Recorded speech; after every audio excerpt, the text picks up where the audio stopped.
Prayers for Bobby is a television movie that premiered on the Lifetime Network on January 24th, 2009. The film is based on the book Prayers for Bobby, A Mother's Coming to Terms with the Suicide of Her Gay Son by Leroy F. Ahrens, which itself is based on the true story of the life and legacy of Bobby Griffith, a young gay man who killed himself due to his mother's and community's religious intolerance. The plot summary for the movie is as follows.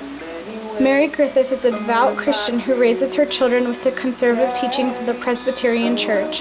However, when her son Bobby confides to his older brother he may be gay, life changes for the entire family after Mary learns about his secret. Bobby's father and siblings slowly come to terms with his homosexuality, but Mary believes that God can cure him of what she considers his sin and desperately tries to rid him of his homosexuality.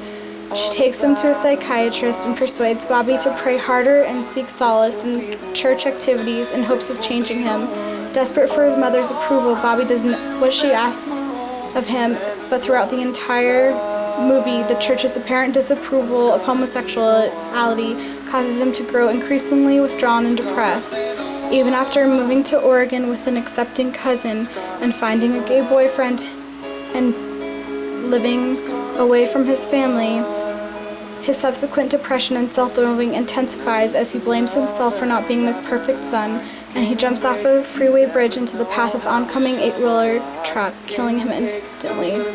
Faced with their tragedy, Mary begins to question herself and her church's interpretation of the scripture. Through her long and emotional journey, Mary slowly reaches out to the gay community and discovers unexpected support from a very unlikely source. She becomes acquainted with a local gay reverend who convinces her to attend a meeting of PFLAG.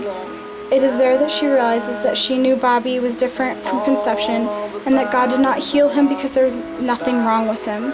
She becomes an advocate for gay rights and eventually gives a speech in a town council meeting of a local gay day. She urges people to think before they say amen to ignorance and hate because a child is listening. The measure is rejected, but she and her family travel to San Francisco where fellow PFLAG members march in a gay pride parade, during which she sees another young man just like Bobby observing the parade. She walks over and hugs him and finally comes to terms with her son's death, vowing to work hard for the rights of gay individuals. This movie hits so hard and home for me because 2 weeks before this movie premiered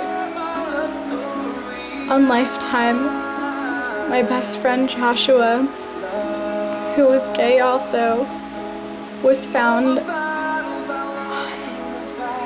because he had hung himself.